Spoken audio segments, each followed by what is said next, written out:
Babu fadlis sholati li waqtiha. Bab keutamaan sholat pada waktunya. Haddasan Abdul Walid, Hisham bin Abdul Malik, dan seterusnya. Sami itu Aba Amrin wa Syaibani yaqulu haddatsana Suhaibu hadidar wa asyar ila dari Abdullah qala. Nah, Abdullah di sini berkata, saat itu saya bertanya an-nabiyya kepada Nabi sallallahu alaihi wasallam, ayyul amali ahabbu ila Allah.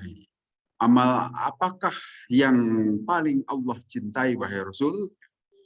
Ola menjawab Rasulullah, as-salatu ala waqtiha. Salat pada waktunya. Ola kemudian bertanya lagi Abdullah, summa ayyu. Kemudian apalagi wahai Rasulullah? Amal yang paling utama itu, ola menjawab Rasulullah, summa birrul walidain. Yang keduanya adalah berbuat baik kepada ibu bapak. Ola bertanya lagi sahabat itu, summa ayyu. Apalagi wahai Rasulullah? Ola menjawab Rasulullah, al jihadu fi sabilillah, yaitu jihad di jalan Allah. Ola berkata rawi hadis, periwayat hadis, haddasani bihinna, menceritakan Rasulullah tadi terhadap hal-hal tadi itu kepada saya, wastazdatuhu, dan kalaulah saya meminta tambahan apalagi yang amal-amal utama, lazadani, tentu saja Rasulullah akan memberikan tambahan. Tapi karena tidak meminta, akhirnya hanya 3 saja disebutkan.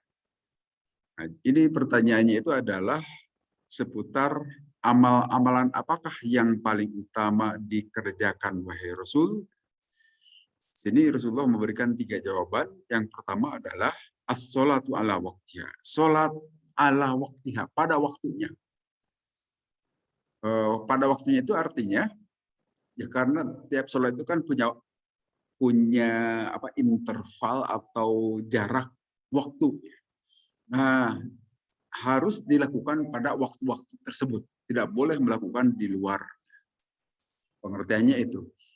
Yang gampang itu menjelaskannya pakai bahasa Inggris, itu istilah dalam bahasa Inggris. Ada in time, ada on time. Gitu. Pernah saya sampaikan juga. Kalau in time itu pada periode waktunya itu. Jadi kalau katakanlah sholat zuhur itu pukul 12 sampai pukul 3. Nah, kalau kita melakukan pukul 12:30 itu masih in time. Sampai pukul 3 pun itu masih in time. Itu masih waktu. Sah itu sholat. Tetapi ada juga yang disebut dengan on time. Kalau on time itu di awal waktu. Awal waktu. Nah, pengertian kata-kata ala waktiha itu adalah on time itu. Awal waktu. Lakukanlah sholat atau amal yang paling utama dari panah itu mengerjakan sholat pada awal waktu. Walaupun nanti di waktu-waktu berikutnya juga selama masih dalam interval waktu itu sah secara fikih, tidak masalah, silahkan saja. Tetapi kalau kita mau mengerjakannya pada awal waktu, itu adalah yang paling utama, paling baik. Ala waktiha, pada waktunya. Kemudian yang keduanya apa? Summa ayu, apalagi wahai Rasul? Amal utama itu birrul walidain, berbuat baik kepada ibu bapa. Nah, ini albir al walidain, berbuat baik kepada ibu bapak, itu amalan yang terutama yang kedua. Yang tentu saja ini baik sholat maupun birrul walidain itu pekerjaan yang butuh ketekunan, butuh kekuatan tekad di dalam hati. Karena kalau tidak ada kuat tekad, tidak gampang. Kalau hanya sekali-sekali saja sih bisa, apalagi sifatnya seremonial. Bisa itu. Tetapi yang dimaksud di sini itu adalah terus dawam, continue gitu kan. Terus-terusan gitu kan. Selama hayat di kandung badan, sholat dan dilakukan pada awal waktu. Itu keutamaan. Demikian juga berbuat baik kepada ibu bapak. Butuh waktu selama ibu bapak kita itu masih hidup, termasuk setelah meninggal. Tetap harus berbuat baik dengan cara yang berbeda. Kemudian yang ketiga, jihad di jalan Allah.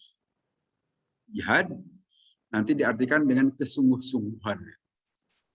Walaupun nanti kata-kata ini akan memiliki turunan kata yang memiliki makna yang agak berbeda, ya.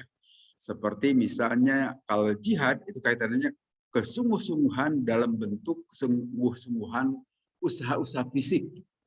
Seperti perang itu bagian dari jihad. Nanti ada istilah lainnya seperti ijtihad. Nah, kalau ijtihad nanti orangnya sebut mujtahid, kalau ini orangnya sebut mujahid. Nah, kalau ijtihad itu berusaha sungguh-sungguh juga, tetapi konotasinya atau pemaknanya lebih kepada usaha sungguh-sungguh, kerja rasio, kerja ini akal, logika, gitu. Pekerjaan-pekerjaan yang dilakukan tidak secara fisik, tetapi pikiran. Nanti contohnya seperti hasil pekerjaan para mujtahid, para imam madhab misalnya.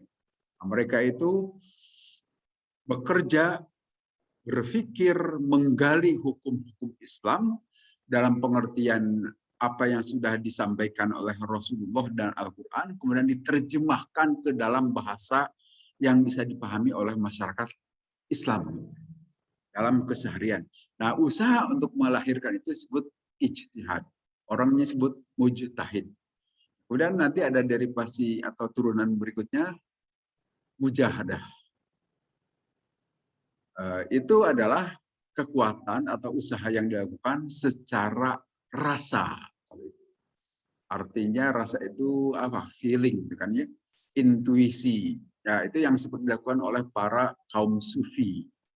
Syekh Abdul Qadir Jailani, misalnya, yang paling banyak disebut-sebut, yang pendiri tarekat Naqsabandi, Qadiriyah Naqsabindiyah, dan juga nanti banyak tarekat-tarekat ini lebih kepada orang-orang ahli sufi untuk membangun akhlak, kalau itu, untuk membangun supaya rasa kita ini makin baik, gitu kan. Jadi secara fisik, secara rasio, dan secara rasa yang nanti itu dicerminkan juga dalam rukun agama. Ada rukun agama itu ada 3 kan. Islam, Islam itu kerjaan-kerjaan fisik kan. Seperti sholat, saum, haji, itu kerjaan-kerjaan fisik. Kemudian iman. Nah, iman itu kerjaan-kerjaan sebetulnya ada unsur-unsur rasionya juga. Karena kalau kita kaji, pelajari para ahli tauhid, para ahli ilmu kalam, kalam itu sendiri artinya berbicara, yang di dalam pembicaraan itu menggunakan dasar-dasar logika. Nah, itu olah rasio. Nah, itu nanti iman. Dan yang ketiganya ihsan. Nah, ihsan itu lebih ke rasa.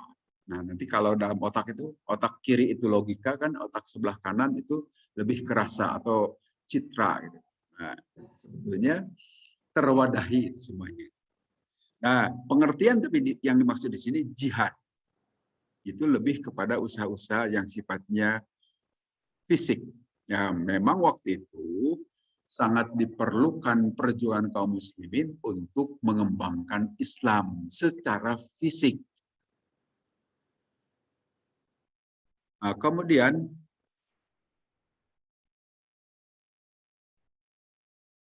pengertian ini mahmulatun ala badaniyah, yaitu usaha-usaha yang dikerjakan secara badan.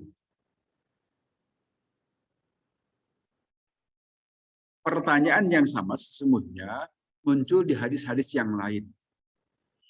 Rasulullah memberikan jawaban bergantung kepada konteksnya, bergantung kepada muktadul hal atau siyakul kalam, istilah dalam agama itu. Artinya bagaimana siapa orang yang bertanya, maka sesuai jawaban Rasul itu dengan siapa yang bertanya. Dalam hal ini, yang bertanya itu nampaknya agak kurang semangat mengerjakan sholat.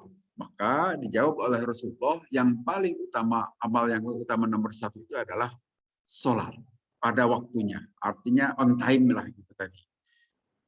Bukan sekedar in time, tetapi on time pada awal waktu. Karena nanti ada hadis lain juga. Abdul amal as-sholat di awal waktiha. Itu lebih jelas lagi secara redaksinya. Seutama-utama amal itu adalah sholat di awal waktiha, di awal waktu. Nah, Ini menjelaskan atau menafsirkan hadis yang di atas itu.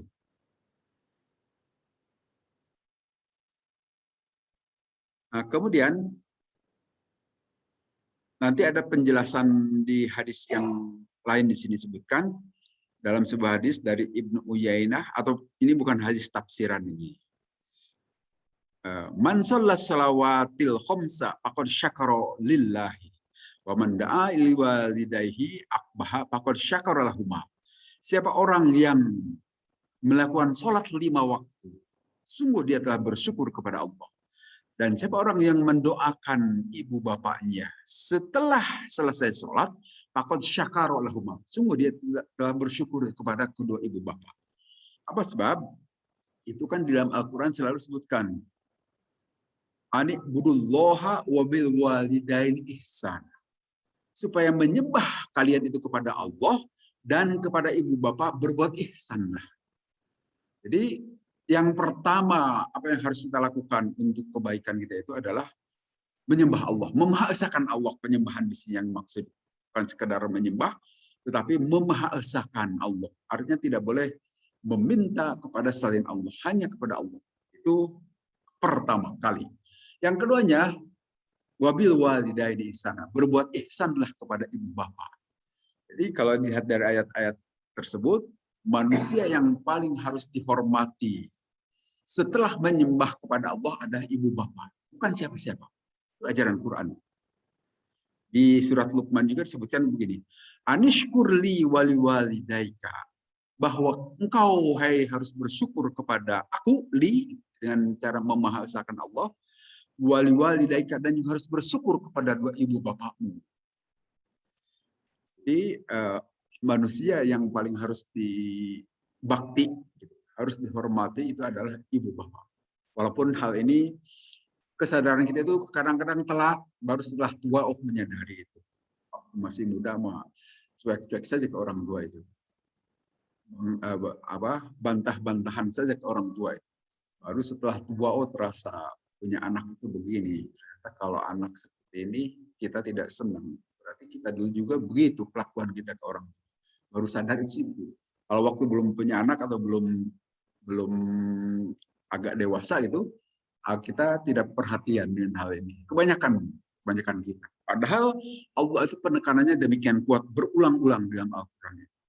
Bahkan ada semacam ini, ketetapan dalam surat Al-Isra kan, wa qadha rabbuka alla ta'budu illa iyyahu wa bil walidaini ihsana. Tadi itu ayat.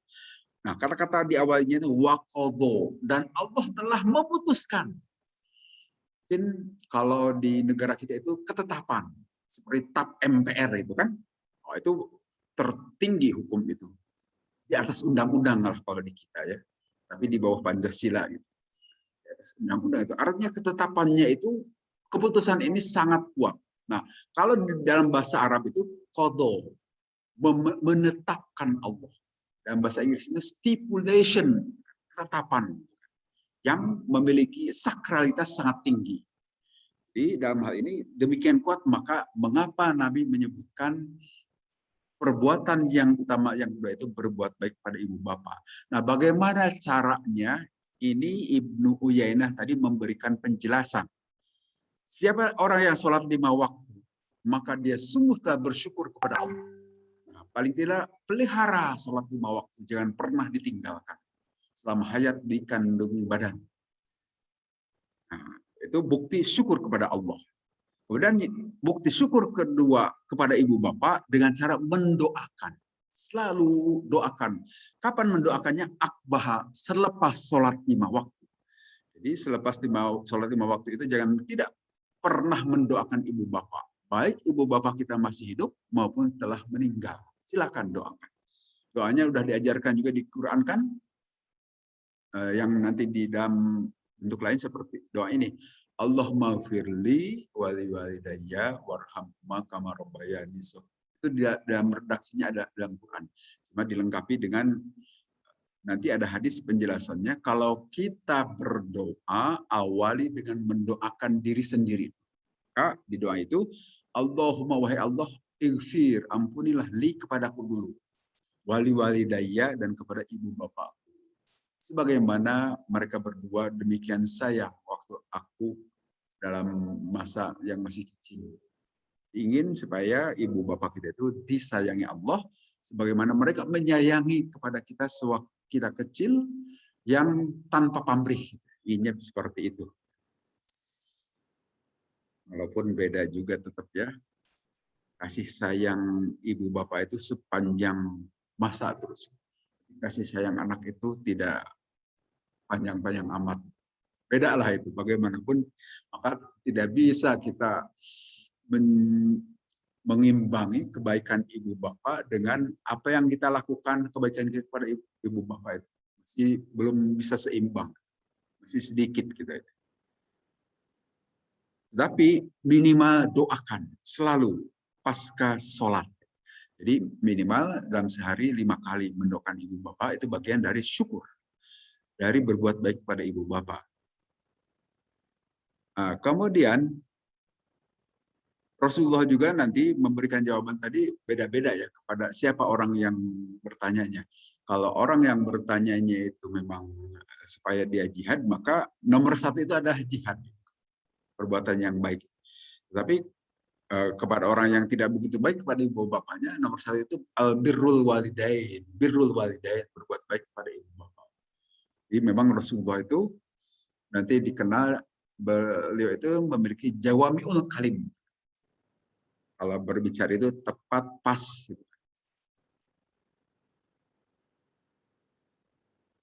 Kemudian juga disebutkan di sini an-nasabru al-muhafadhu ala sholawati wa adaiha fi awqatiha wal muhafadhu ala birril walidaini amrun lazimun mutakarrirun daimun la yasbiru ala muraqabati amrillahi illa siddiqun. Seperti tadi saya sampaikan bahwa yang dimaksud di sini itu adalah tikror. Artinya tikror itu continue berulang. Sholat 5 waktu, berbuat baik kepada ibu bapak itu tidak cukup sekali, tetapi sesuatu yang berulang-ulang. Dan kita tahu kan, repetitif ada pengulangan itu memiliki power. Ada repetitive magic power. Pengulangan itu bisa menimbulkan kekuatan di dalam diri.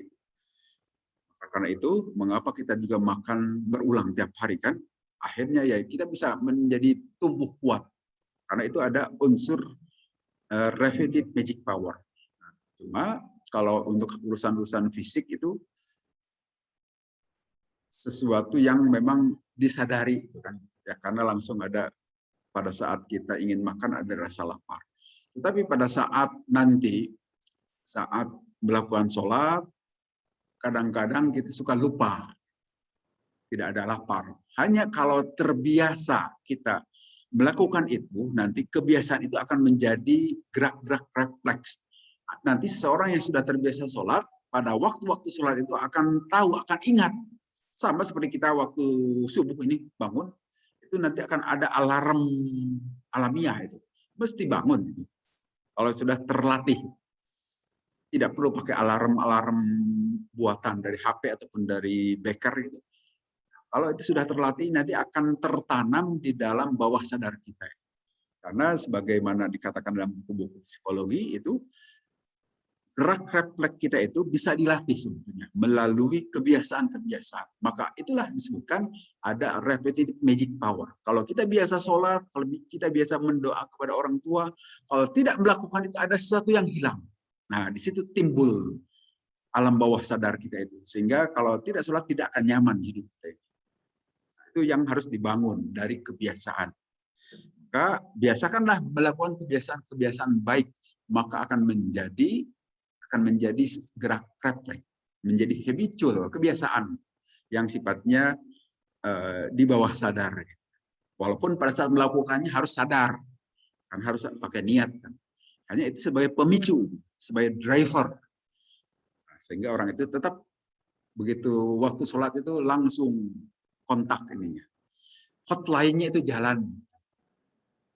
Kemudian di hadis berikutnya, Haddatsana Ibrahim bin Hamzah, qol haddatsani dan seterusnya dari Abi Hurairah. Yaqulu berkata Abu Hurairah, oh Rasulullah yang bersabda, aro'aitum bagaimanakah pendapat kalian? Bagaimana pikiran kalian?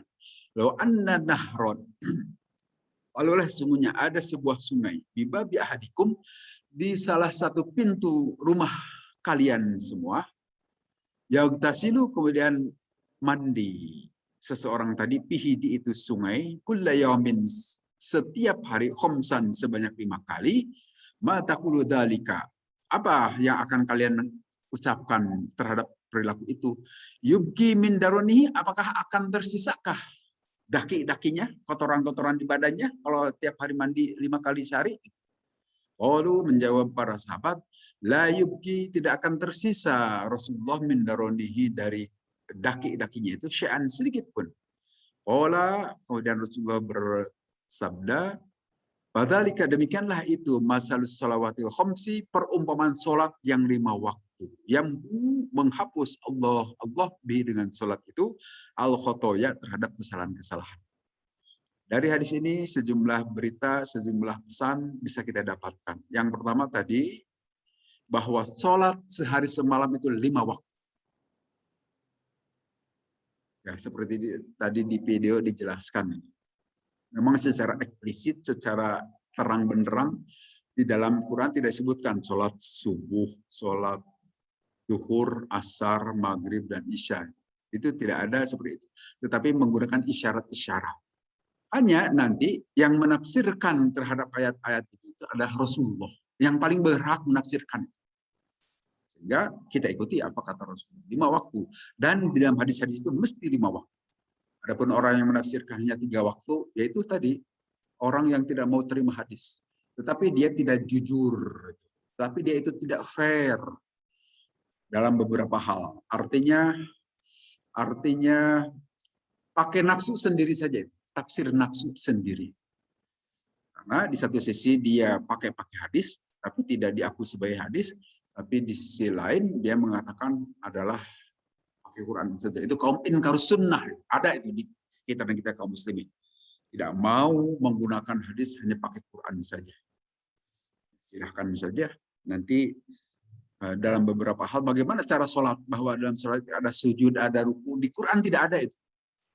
Bahwa sholat itu 4 rakaat duhur, asar 4 rakaat, dan sebagainya, tidak dijelaskan. Terus dia mau pakai bagaimana cara sholatnya? Silakan buat sendiri cara-cara sholat. Nah, kalau buat sendiri, jelas itu adalah menyalahi protokol standar. Nah, kita sudah sering menjelaskan tentang protokol, paling tidak dalam protokol komunikasi lah, itu yang sangat alami.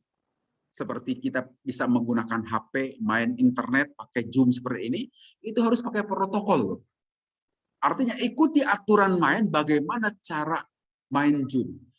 Dan di dalam Zoom itu ada protokol yang tersembunyi yang kita tidak mengerti, itu yang disebut komunikasi data itu ya. Tidak perlu dijelaskan terlalu detail.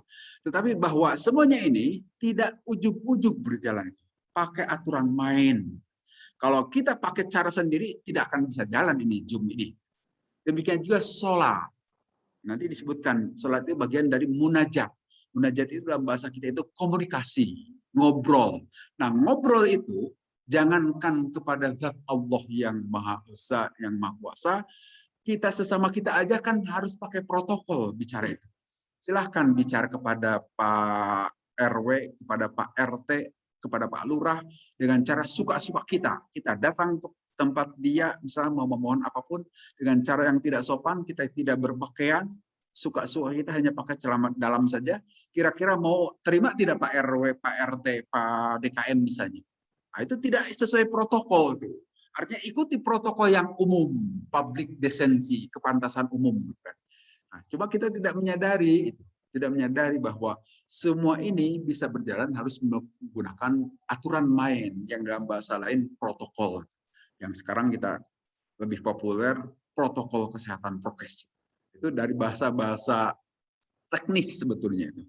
Dan nanti digunakan protokol itu dalam bagi para pejabat, kan ada protokol aturan main. Demikian juga terhadap Allah, tidak boleh suka-suka sesuka kita. Kaum agnostik gitu. Allah itu kan tidak cerewet, suka-suka kita aja. Silahkan nanti diteke ke malaikat kan. Sebagaimana artinya tidak akan sampai, Pak. Kalau kita mau bermunajat, suka-suka kita aja tidak. Maka karena itu Allah menurunkan Quran, menurunkan Rasul itu untuk mengajari protokol, untuk mengajari tata cara kita bermunajat, berkomunikasi dengan Allah. Ikuti cara itu. Bagi kira logika ini masuk akal sebetulnya kan, dikaitkan dengan kehidupan kita sehari-hari. Toh sehari-hari juga pakai protokol hidup kita ini. Paling tidak bahasanya harus sama. Silahkan kita mau ngobrol sesama orang lain, yang satu pakai bahasa Indonesia, satu bahasa Sunda kan ternyambung. Susah dipahami. Jangankan gitu. Dengan orang Malaysia saja, sama-sama pakai bahasa Melayu, dia pakai bahasa Melayu Malaysia, kita pakai bahasa Indonesia, itu pusing gitu ngobrol dengan orang Malaysia itu. Karena ada istilah-istilah yang agak beda gitu kan, Pak. Kita harus menyesuaikan dulu. Akhirnya harus dilakukan treatment, artinya pendefinisian istilah itu harus disamakan dahulu pemahamannya. Itu juga kalau dalam bahasa teknis, itulah yang dimaksud dengan bahwa komunikasi itu harus jelas siapa komunikannya, siapa penerimanya, pesannya apa, medianya pakai apa, dan harus dipahami pakai bahasa yang dipahami bersama, baru nyambung. Demikian juga ibadah kepada Allah itu harus jelas aturan mainnya. Nah, dalam hal ini, dalam urusan sholat, Nabi memberikan penjelasan khomsan, 5 kali sholat, itu jelas. Nah, kemudian pelajaran yang bisa kita tangkap dari sini, ini Nabi membuat metafora. Metafora itu amsal, perumpamaan, misal-misal. Dan kita tahu metafora itu salah satu trik komunikasi yang sangat efektif. Membuat perumpamaan itu akan menggampangkan orang paham. Nah, dan dalam Quran itu banyak metafor-metafor itu, termasuk dalam hadis juga. Termasuk nanti dalam penelitian-penelitian riset-riset yang dilakukan calon-calon doktor, yang dilakukan para profesor, itu lebih banyak pakai metafora sebetulnya. Mungkin kita mengenal istilah model. Model itu bagian dari metafora, perumpamaan. Untuk apa? Untuk memudahkan pengertian. Dengan dianalogikan, dengan disamakan dengan keadaan tertentu, itu orang akan lebih menangkap maksud, makna. Karena itu, metafora itu dalam Quran, di dalam hadis, dalam penjelasan agama itu banyak, setidaknya untuk membawa supaya yang diajak bicara itu lebih cepat mengerti. Itu bagian dari trik komunikasi yang bagus. Nah, di sini Rasulullah memberikan perumpamaan. Bagaimana pikiran kalian metafora di sini? Kalaulah kalian itu punya rumah, di pinggir rumah kalian itu ada sungai yang mengalir. Nah, tiap hari kalian mandi 5 kali di sungai itu. Kira-kira bagaimana daki kalian itu? Tersisakah? Mandi 5 kali di sungai yang mengalir deras gitu. Wah, jawab para sahabat, jelas Rasulullah tidak akan ada tersisa daki-daki di badan orang yang rajin mandi 5 kali sehari. Kan mandi 5 kali sehari, sehari aja sudah cukup ya untuk di Bandung. Kalau di Jakarta minimal 2 kali. Nah, apalagi ini mandinya itu 5 kali sehari. Jelas tuh tidak akan tersisa daki-dakinya. Artinya akan bersih. Demikian juga Rasulullah memberikan perumpamaan. Begitupun bagi seorang muslim yang sehari semalam melaksanakan sholat 5 kali. Sekali lagi ini 5 ya. Jangan ditafsirkan yang bukan-bukan ini. Walaupun ada itu yang itu merasa hebat otaknya. Tapi tidak mengerti ilmu protokol dia. Nah, itu bagaimana kalau orang itu dalam sehari semalam itu melaksanakan sholat 5 kali sehari, maka demikian juga akan bersih. Karena yamhullahu bi al-khotoya. Allah menghapuskan melalui sholat itu khotoya, kesalahan-kesalahannya. Dosa-dosanya. Walaupun nanti al-khotoya itu jamak dari khoti'ah. Khoti'ah itu konotasinya atau pemahamannya dosa-dosa kecil. Dosa-dosa kecil. Atau sayyi'ah, sama dengan sayyi'ah. Itu dosa-dosa kecil. Tapi kalau adzanbu, dosa besar, itu harus pakai tobat. Jadi dosa-dosa kecil kan saya kira dalam setiap hari, jangankan setiap hari, pada saat kita berkumpul sedang pengajian ini saja potensi membuat dosa, Pak. Ya bisa macam-macam kemungkinan itu. Bukan bisa jadi prasangka kita yang buruk. Loh, ini itu orang itu nyender kok tidur gitu kan bisa. Nah, kemudian macam-macam lah pikiran-pikiran kita itu. Nah, itu bisa menyebabkan potensi terhadap dosa dan seterusnya itu. Jadi kesalahan-kesalahan itulah dari sholat ke sholat yang insya Allah terhapus. Karena Nabi di sini memberikan jaminan yamhullah bi al khotoya.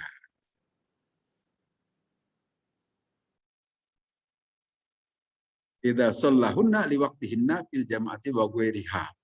Nah, apabila akan menghapuskan itu terhadap dosa-dosa itu, tentu apabila melakukan sholatnya liwaqtihinna tepat waktu, sesuai dengan waktunya. Karena itu nanti para ulama fikih membuat syarat sah sholat itu harus pada waktunya. Artinya di luar waktu tidak sah. Karena ini hadis-hadis ini. Dan harus tahu waktunya. Itu syarat sah sholat. Bagaimana melaksanakan sholat pada waktunya kalau tidak mengerti waktunya. Sehingga kalau ada yang adzan pukul 10 pagi itu wajar kita tegur. Karena belum waktu duhur. Tapi muadzin itu berkilah. Karena kalau dipanggil waktu duhur tidak pada datang. Waktu dipanggil pukul 10 datang semua. Karena pada protes. Nah, itu untuk uji itu, untuk uji aja itu. Ternyata orang itu masih mendengar adanya, gitu kan? Hanya kalau adanya waktu duhur tidak didengar, gitu kan? Kalau waktu asar tidak didengar. Tapi kalau jam 10 pada dengar, buktinya pada datang, pada marahin. Gitu kan? Nah, itu untuk ngetes speakernya atau toanya ini masih jalan ternyata. Kemudian hadis berikutnya.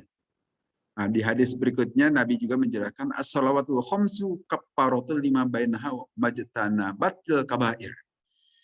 Hadis marfu, hadis sahih maksudnya di sini salat 5 waktu itu merupakan kafar. Kafar itu penutup, artinya penghilang dosa-dosa antar salat 5 waktu itu selagi itu bukan dosa-dosa besar. Jadi kalau dosa-dosa besar itu tidak cukup dengan salat 5 waktu, tapi harus melalui tobat. Nah, dosa-dosa yang sifatnya kecil melalui sholat, melalui ibadah itu dengan sendirinya terhapus. Kan di hadis-hadis juga disebutkan puasa hari Arafah itu menghapuskan dosa setahun sebelumnya sampai setahun yang akan datang. Itu adalah fadilah manfaat-manfaat dari ibadah. Artinya kalau kita tekun melakukan ibadah-ibadah ritual yang disyariatkan oleh Allah, itu dengan sendirinya juga itu adalah penyucian diri tadi kata Nabi kan. Penyucian diri dari dosa-dosa kecil. Padahal kita ini kan selalu berpotensi melakukan dosa-dosa kecil. Macam-macam lah yang bisa kita lakukan. Tetapi melalui ibadah itu dengan sendirinya akan terhapuskan. Kemudian babu tadji'is sholati an waqtiha. Bab menyanyiakan sholat dari waktunya. Haddatsana Musa dan seterusnya. Ma'arifu syai'an, saya dari Anas. Saya tidak mengetahui sesuatu dari apa-apa pada zaman Nabi SAW. Kila disebutkan as-sholatu sholat. Qala alaysa sunatum ma sunatum biha. Apakah kalian bukankah sudah mengerjakan sebagaimana apa yang kalian kerjakan pada waktunya, waktu sholat? Artinya kalian memang sudah biasa sholat. Tetapi mengapa sekarang kalian itu agak menyia-nyiakan, agak melalaikan, gitu. Melalaikan sholat. Kemudian hadis berikutnya dari Anas juga, bin Malik bin Dimsyaqo waktu ada di Damaskus di Suriah. Wahwa yabki Anas itu kita ketahui Anas bin Malik itu adalah ajudan Rasulullah, pembantu dekat Rasulullah yang sehari-hari ada di rumah Rasulullah. Wahwa yabki, saat itu Anas bin Malik menangis. Fakultu, saya bertanya, mayubkika, apa yang menyebabkan engkau nangis wahai Anas? Fakola, maka menjawab Anas, la arifu syai'an, aku tidak mengetahui sesuatu mimma adraktu, dari apa-apa yang telah aku dapatkan, illa hadis sholah, kecuali sholat ini. Wa hadis sholat itu qad duyi'at, sungguh sholat ini sudah dilalaikan pada zaman itu.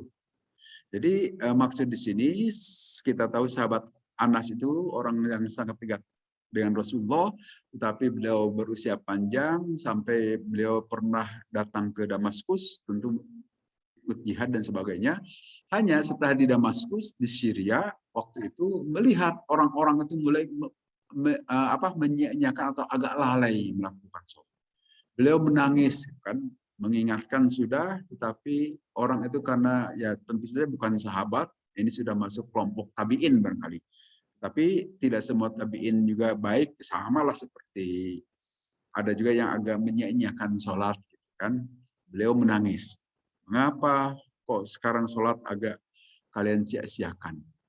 Dan sekarang juga di kita kaum muslimin ada yang suka menyia-nyiakan sholat, menganggap enteng. Aduh, ngapain sholat? Sholat makan nomor 2, cina gitu. Itu sesuatu yang ditangisi oleh sahabat Anas bin Malik. Tidak merasa mementingkan sholat. Padahal sholat itu harusnya sebagai puncak kesibukan kita. Yang lain-lainnya boleh ditinggalkan karena melakukan sholat. Yang terjadi di kita justru kita melakukan pekerjaan yang lain karena akibatnya sholatnya ditinggalkan. Hal yang harus terjadi sebaliknya. Hanya pikiran atau paradigma seperti itu belum tumbuh di kita kalangan kaum muslimin. Kemudian babul musalli yunaji rabbahu azza wa jalla. Bab mengenai bahwa seorang musalli itu sedang melakukan yunaji, bermunajat atau berkomunikasi terhadap Tuhannya azza wa jalla. Disebutkan di sini hadatsana Muslim bin Ibrahim dan seterusnya dari Anas, qala bersabda Nabi SAW, inna adakum, sesungguhnya salah seorang di antara kalian itu idza shalla, apabila sedang sholat, yunaji, dia itu sedang bermunajat, sedang berkomunikasi rabbahu kepada Tuhannya. Falayat bilanna, maka janganlah sekali-kali menengok atau ngareret atau berpaling gitu, an yaminhi ke sebelah kanannya. Walakin tahta qadamaihi al yusro. Tetapi kalaupun mau ngareret, lihatlah ke sebelah kirinya. Nanti di sini kaitannya juga dengan meludah. Layat pilu qadamahu aw baina yadayhi. Janganlah nanti meludah, maksud di sini itu ke depannya atau ke sebelah kanannya. Tetapi kalaupun mau meludah, nanti ke sebelah kirinya silahkan. Jadi pada saat sholat boleh meludah maksudnya gitu.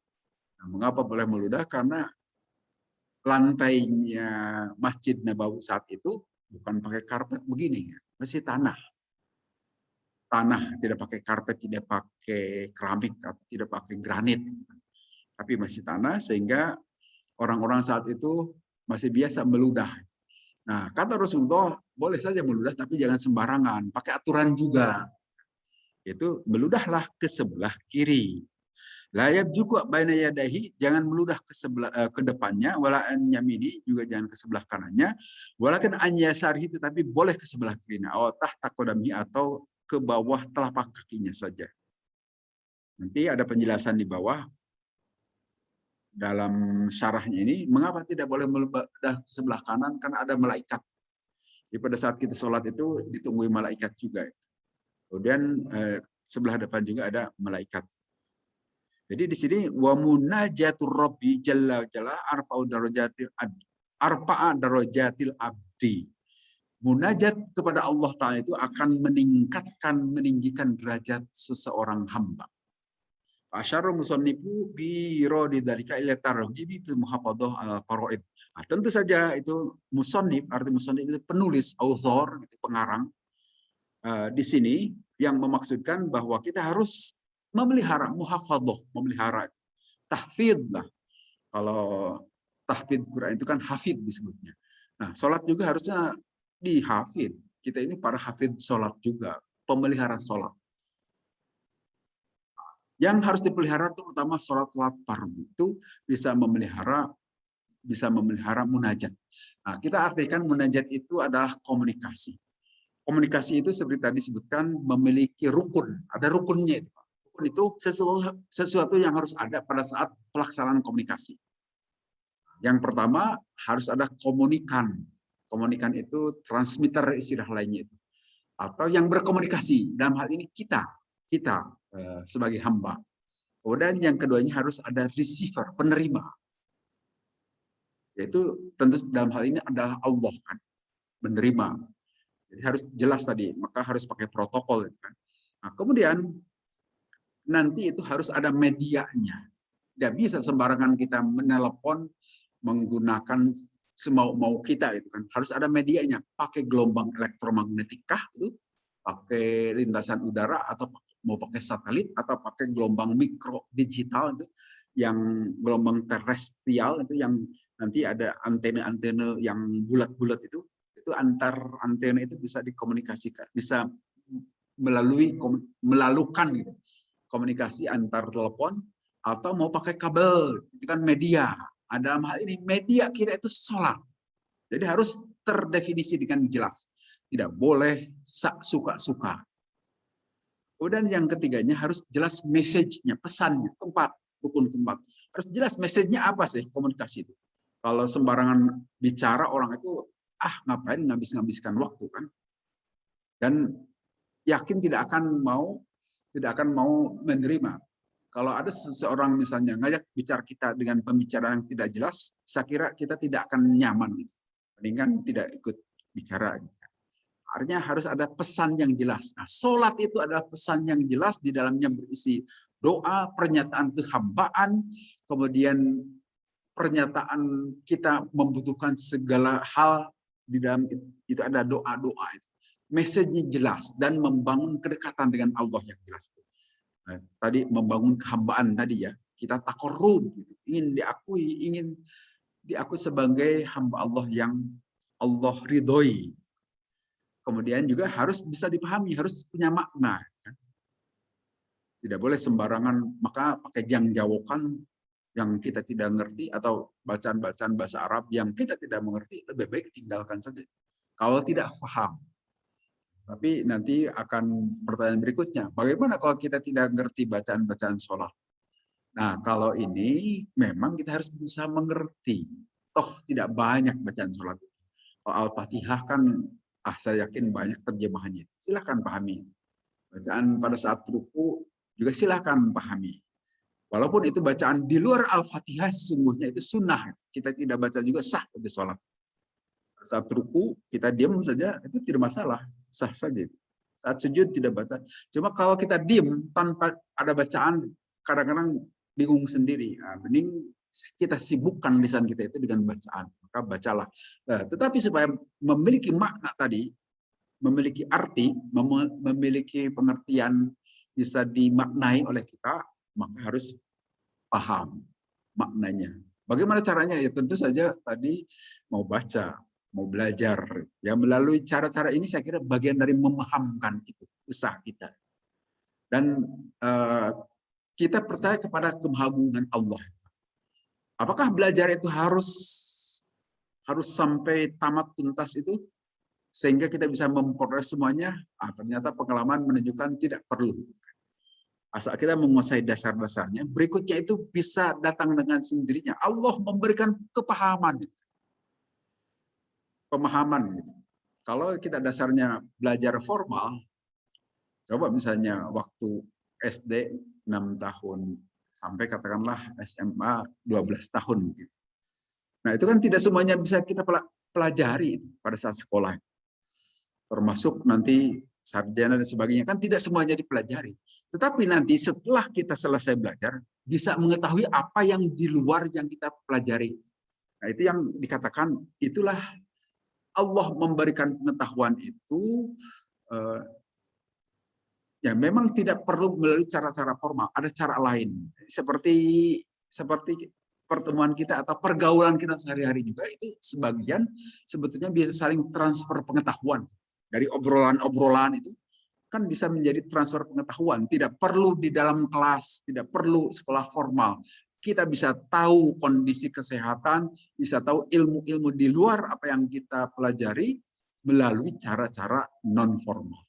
Itu cara lain Allah memberikan pemahaman kepada kita.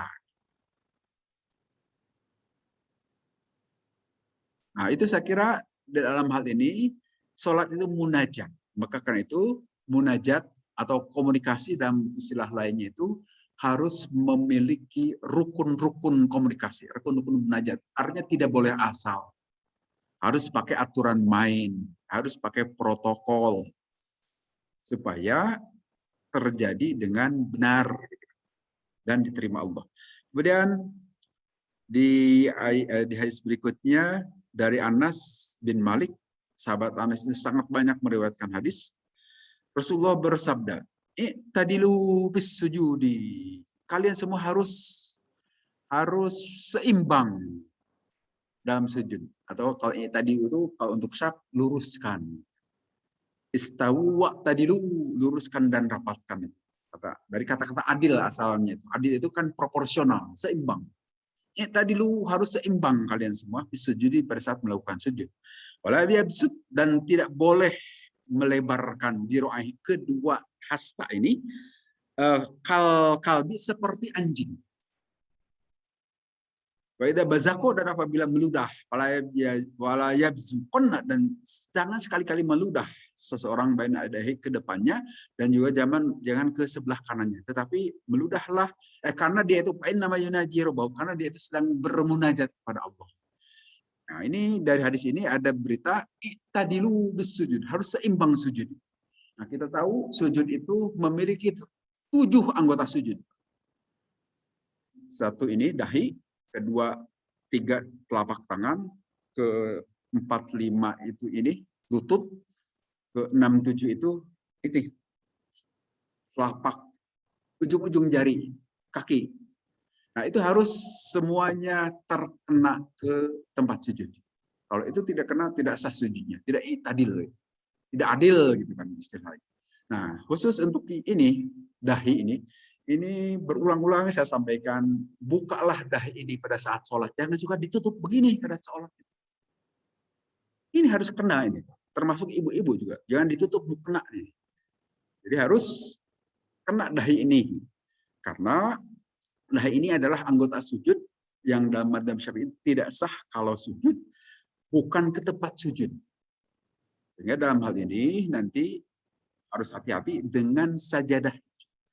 Sajadah yang benar itu adalah yang dari tempat sujud kita sampai ke kaki, itu baru aman gitu saja. Kalau hanya sajadah kecil itu agak tidak aman lah. Kalau menurut saya mendingan tidak dipakai saja. Karena kalau seperti itu sama pakai rambut, sujud ke rambut, kan rambut itu tidak boleh menghalangi pada saat kita sujud. Maka mengapa pakai kopiah? Itu salah satu maksudnya itu adalah untuk menghalangi rambut, ini gitu maksudnya. Bukan untuk gaya-gayaan. Walaupun kemudian dijadikan gaya-gayaan kopiah itu ya, di luar sholat. Tetapi pada saat sholat sesungguhnya karena dahulu itu rambut-rambut kaum laki-laki itu panjang-panjang juga. Maka untuk supaya tidak menghalangi itu pakai tutup kepala. Pakai kopiah kalau sekarang ini. Tetapi yang ada sekarang malah kopiah yang menutupi dahi. Maka jangan segan pada saat sholat itu beginikan nanti. Supaya dahi tidak terhalangi. Bahwa itu nong-nongnya kelihatan, nggak apa-apa, toh sedang sholat saja gitu. Nanti setelah sholat tutup lagi gitu, supaya tidak kelihatan nong-nongnya. Nah, itu yang ini perlu pengetahuan memang. Dan tidak semua orang bisa paham kecuali dalam yang rajin mengikuti kajian-kajian kayak gini, karena jarang dijelaskan dalam pengajian-pengajian umum itu. Nah, kemudian anggota sujud berikutnya itu adalah ini kedua telapak tangan, ini juga harus terkena. Nah, kemudian lutut. Nah, kalau lutut tertutup tidak apa-apa, karena itu aurat kan lutut itu, baik bagi laki-laki maupun perempuan. Nah, yang suka salah lagi itu adalah ini ujung kaki tidak dilipat. Silahkan perhatikan, masih suka ada yang begitu ya, itu karena tidak ikut pengajian kelihatannya. Yang ujung kaki harus dilipat itu ujung kaki pada saat kita sujud, karena kalau tidak dilipat tidak sah sujudnya itu. Kalau sujudnya tidak sah juga sholat sebetulnya. Kalau kita mau kasih tahu tidak gampang itu, bisa marah itu orang, bisa macam-macam. Jadi pengetahuan itu yang melalui cara-cara begini. Kalau dikasih tahu begini, tidak akan ada yang marah insya Allah. Karena tidak langsung orang itu ditunjuk salahnya. Nah, kemudian ini, Nabi memberikan penjelasan, wala yabsut diro'ahib kalbi. Jangan pada saat sujud itu, tangan itu diseperti anjingkan. Seperti anjing itu tahu Pak. Ini pada saat sujud itu diletakkan siku. Ini yang tidak boleh, dilarang Nabi. Masih ada suka lihat juga beberapa di antara kita. Yaitu sekali lagi yang tidak mau ikut ngaji itu. Kalau ikut ngaji, insya Allah tidak ada lah. Itu tidak boleh. Larangan dari Nabi loh ini. Bukan dari siapa. Dan hadis-hadis sahih, hadis Bukhari.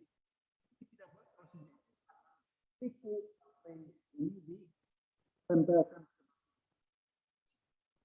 kalau perhatikan kalau anjing depak, kan mesti begini. Tangannya itu. Dahulu. Nah, itu kata Nabi tidak boleh ditiru itu. Nanti mirip anjing. Wanita juga sama, tidak boleh. Ini kan larangan ini bagi wanita maupun untuk laki-laki. Harus diangkat. Nanti wanita itu agak dirapatkan gitu. Itu bukan berarti tidak boleh diangkat. Harus diangkat. Tidak boleh menyerupai gogok gitu. Jadi harus. Jadi yang nempel ke tempat sujud itu hanya telapak tangan saja. Hastanya ini, apalagi siku tidak boleh. Harus diangkat. Ini jelas perintah Nabi. Bukan perintah ulama ataupun apalagi pendapat pribadi. Bukan. Ini dari Nabi. Demikian juga kalau meludah. Nah kalau meludah saya yakin tidak ada lah di jamaah di kita zaman ini. Karena karpet, lantai masjidnya sudah pakai karpet. Kalau sekali meludah nanti didenda oleh DKM. Paling tidak disuruh ngepel, bersihkan. Kemudian babul ibrod biduhri. Bab mengenai nunggu dingin dulu pada saat panas menyengat. Di hadisnya disebutkan begini, hadatsana Ayyub bin Sulaiman dan seterusnya dari Abdullah bin Umar dari Rasulullah SAW. Annahu qala, sesungguhnya Rasulullah SAW bersabda, idza shtadda al-harru, apabila sangat kuat panas pada saat duhur itu, abridu, maka kalian semua boleh cari-cari dingin dulu, artinya tangguhkan dahulu. Anis sholati, dari melakukan sholat.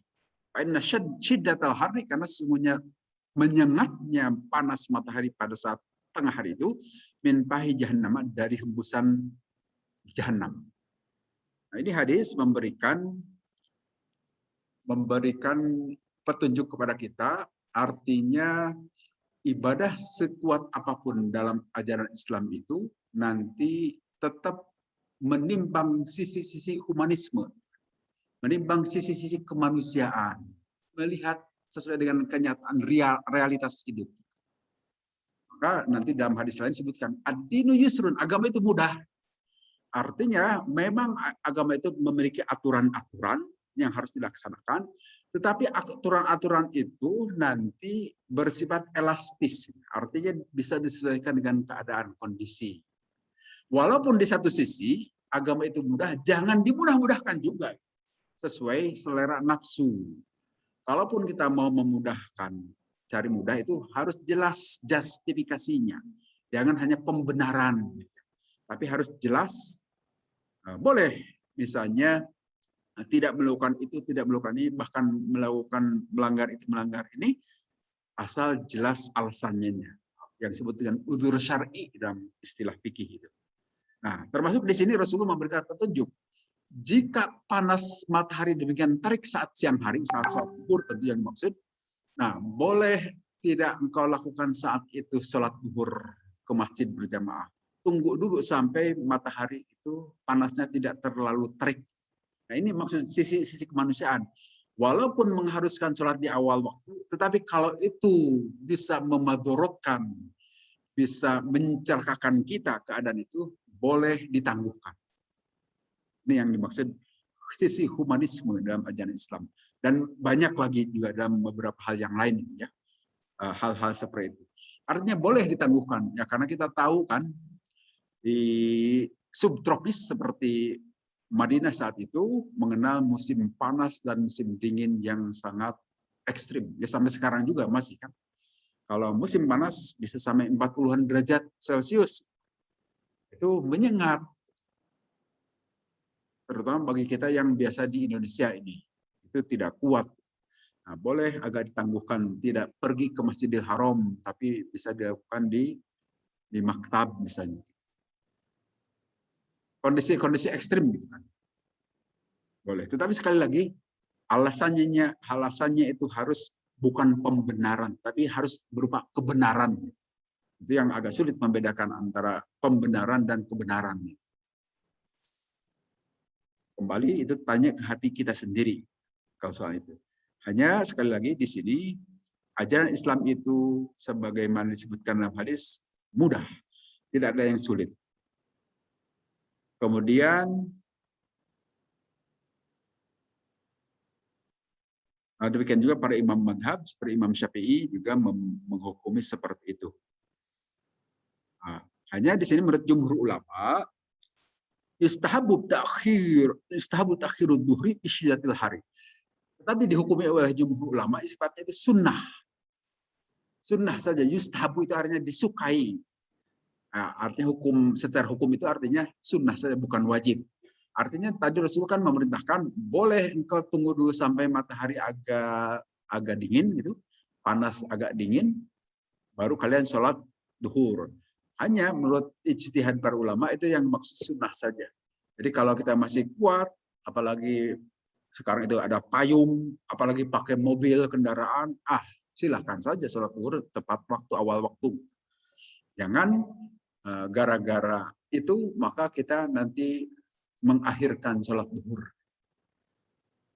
Tapi kalau kita punya kemampuan untuk menggunakan sejumlah alat bantu seperti payung ataupun yang lain, silahkan sholat. Demikian juga nanti pada saat hujan misalnya, memang itu boleh tidak ke masjid. Ada hadisnya itu. Malahan waktu dulu saya waktu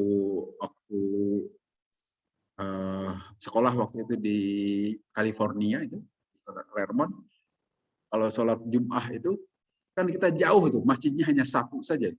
Nah, pada saat itu setelah sholat Jum'ah itu hujan besar. Nanti si imam itu DKM masjid itu mengumumkan, mari sekalian kita sholat asar gitu. Karena hujan besar. Jadi dijamak sholatnya itu dengan asar. Pada saat habis sholat Jum'ah, hujan. Apa sebab? Ke masjid lagi itu berat, susah, jauh soalnya masjidnya itu. Di kota itu hanya ada satu. Dan ke masjid juga saya pakai mobil, kan tidak jalan kaki karena berkilo-kilometer itu. Mungkin bisa sampai 10 kilo. Kalau jalan kaki sulit ditempuh. Sehingga dilakukan sholat di jamak sekalian saat itu. Nah, memang ada, tetapi itu sekali lagi harus lihat konteksnya. Jangan rumahnya dekat, kemudian ada hujan rintik-rintik sedikit saja, tidak mau ke masjid. Kan masih ada payung lah kalau itu. Seperti saat ini kan, kalau musim hujan atau sedang hujan itu, sap itu tinggal satu baris saja itu. Hilang itu berikutnya. Karena terhalang hujan kelihatannya. Padahal kalau masih punya payung, datanglah ke sini. Karena kata ulama itu sifatnya mustahab. Hanya disunnahkan aja, kita tidak melakukan pada awal waktu itu. Bukan perintah yang sifatnya pasti atau wajib.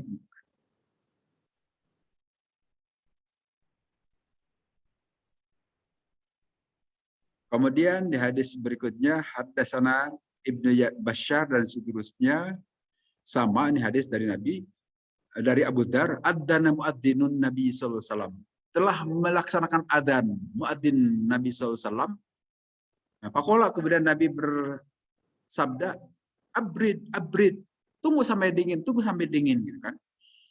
Atau intadir atau tunggu gitu. Pakola dan berkata itu Abu Dar, syiddatul hari itu panasnya petang atau tengah hari itu piha jahannam, itu sembusan neraka jahanam. Pada stadda al-haru, apabila demikian menyengat sinar matahari pada saat tengah hari itu, fabridu anis sholah, maka boleh kalian tangguhkan atau tunggu sampai dingin dahulu dari melakukan sholat. Hatta ra'ay nabi al tulu, sehingga kita semua bisa melihat bayangan benda itu. Artinya Pada saat tengah hari itu kan bayangan benda itu tidak ada. Artinya persis dengan bendanya. Nah, kalau sudah ada bayangan benda, artinya itu sudah masuk waktu duhur, itu yang dimaksud. Boleh keluar setelah ada bayang-bayang dari benda yang tersengat matahari itu. Kemudian hadis berikutnya masih sama dari Abi Hurairah. Qala idza ishtadda, apabila menyengat, al-harru panas, fabridu sama, maka tangguhkan sholat sampai dingin, karena itu adalah bagian min fahi jahannam, hembusan neraka jahannam.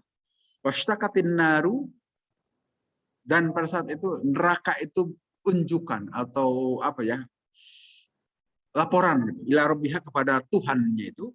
Faqalat, berkata itu neraka, ya Rabbi, wahai Tuhanku, akala ba'di ba'don, telah memakan sebagian aku terhadap sebagian yang lain. Fa'adzina, maka mengizinkan Rabbi atau Allah lah kepada neraka itu binafasa ini dengan 2 nafas. Napasin fisyitai, itu 1 nafas pada saat musim kering, wa napasin, dan 1 nafas fisaifi dalam musim dingin. Bahwa asyaddu ma tajiduna minal harri, maka itu adalah yang paling menyengat dari apa yang kalian dapatkan dari panasnya tengah hari. Wa asyaddu ma tajiduna minaz zamharir, dan juga menyengatnya dari hembusan jahanam. Jadi artinya begini, Pak. Di sini memberikan berita kepada kita pada saat matahari tengah menyengat, terutama di daerah-daerah yang sangat panas, daerah gurun dan sebagainya. Pada saat musim panas itu digambarkan oleh Nabi itu sebagai peh. Peh itu apa ya? Sekedar udara atau hembusan saja. Hembusan dari neraka jahanam. Bukan langsung dari neraka jahanamnya, tapi hanya setitik saja dari neraka jahanam. Itu kira-kira begitulah gambarannya. Panasnya neraka jahanam itu ada panas juga dirasakan di dunia pada saat matahari menyengat di daerah gurun, terutama terasakan sekali. Nah, ini juga memberikan berita kepada kita bahwa neraka itu sudah ada. Karena di sini disebutkan neraka itu berunjuk rasa atau lapor kepada Allah. Kan hadisnya washtaqatin naru, dan berlaporan an-naru, neraka itu ila rabbih, kepada Tuhannya. Bagaimana mau laporan kalau neraka tidak ada? Karena ada pemahaman berikut yang disampaikan oleh kaum Mu'tazilah. Ini disebutkan di sini nih, orang-orang Mu'tazilah. Orang Mu'tazilah itu seperti orang liberal zaman sekarang yang semuanya pakai otak saja, pakai kepala saja itu. Tidak mau pakai wahyu, semuanya pakai kekuatan logika itu. Bagi mereka neraka itu belum ada. Mu'tazilah ini orang Islam juga, sama seperti orang-orang liberal saat ini. Jil itu orang-orang Islam juga, bahkan lulusan-lulusan pesantren, bahkan mahir membaca kitab gundul seperti ini, Pak. Itu orang-orang jil itu, karena orang-orang pesantren, anak kiai dan mantu kiai. Ulil Absar itu mantunya Mustafa Bisri kan, Kiai Haji. Yakut juga tahu kan, itu anaknya Kiai Haji Khalil Bisri. Itu tokoh besar pesantren di Rembang, tapi kelakuannya kan aneh kan. Nah, itu Mu'tazilah zaman sekarang. Nah, ini kata orang-orang Mu'tazilah itu belum ada neraka itu. Nanti saja pada saat hari kiamat. Tetapi hadis ini menjelaskan sudah ada. Maka nanti akan nyambung dengan hadis-hadis yang lainnya, hadis bulan Ramadan misalnya. Pada saat bulan Ramadan neraka itu ditutup, tapi surga yang dibuka. Nah, itu nyambung. Artinya memang sudah ada dari sekarang. Surga pun sudah ada. Apalagi dilihat pada saat hadis-hadis Isra Mi'raj juga kan, Rasulullah pernah melihat neraka, pernah melihat surga. Ya, walaupun sekarang belum ada penghuninya, ya, tidak masalah kan dibangun lebih dahulu. Bagi Allah tidak ada yang mustahil. Kemudian hadis terakhir. Wan Umar bin Hafs qala hadatsana Abi, dan seterusnya dari Abi Sa'id. Qala, berkata Abu Sa'id, qala bersabda Rasulullah SAW, masih sama, abridu bid-duhri fa inna syiddatal hadid in faihi jahannam. Oleh kalian boleh ditangguhkan sampai dingin dulu melaksanakan sholat zuhur, karena sesungguhnya panasnya sengatan panas tengah hari itu dari hembusan neraka jahanam.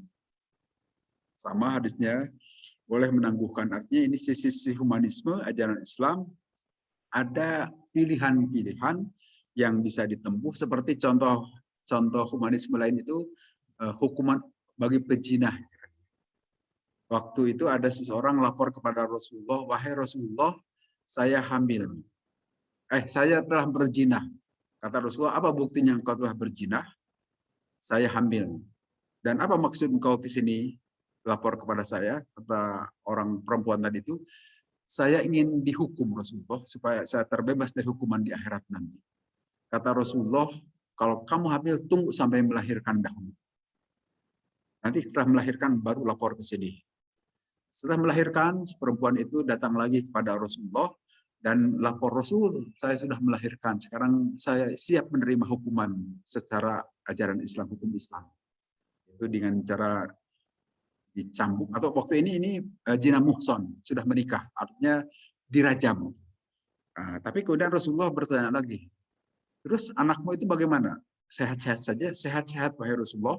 Nah, itu anakmu itu masih butuh susu, harus kau susui selama 2 tahun. Setelah selesai 2 tahun baru ke sini lagi. Jadi setelah 2 tahun baru itu dilakukan hukuman itu. Artinya di sini memang orang itu berdosa, bersalah, tetapi tidak serta-merta dijatuhkan siksaan. Mengingat dan menimbang dahulu beberapa hal. Itu harus menyelamatkan bayinya, karena bayinya tidak tahu menahu kan. Kullu mauludin yuladu ala fitrah. Setiap bayi itu suci fitrah. Yang dosa itu adalah bapak dan ibunya saja. Maka diselamatkan itu dahulu, baru hukuman itu ditimbangkan. Nah, demikian juga banyak hal yang lain dalam ajaran Islam itu, sehingga ada satu kesimpulan tadi, ad-dinu yusrun, agama itu mudah, Islam itu mudah. Hanya ada tambahan dari para ulama, jangan memudah-mudahkan juga. Jangan karena agama itu mudah, dimudah-mudahkan, diakal-akali. Itu namanya rekayasa. Kalau melakukan rekayasa, itu tercela. Silahkan lakukan dengan cara mudah, tetapi harus dengan dasarnya kebenaran, justifikasi. Bukan pembenaran, itu apologi. Kalau itu tidak benar. Saya kira itu ajaran Islam demikian fleksibel, gampang sebetulnya kalau kita yaitu mempelajari banyak hal. Ya, butuh waktu panjang dan kesabaran untuk mempelajari, mengetahui banyak tentang Islam ini. Barangkali itu saja untuk penyampaian hari ini. Terima kasih. Bapak Imanga, kalau ada yang mau didiskusikan.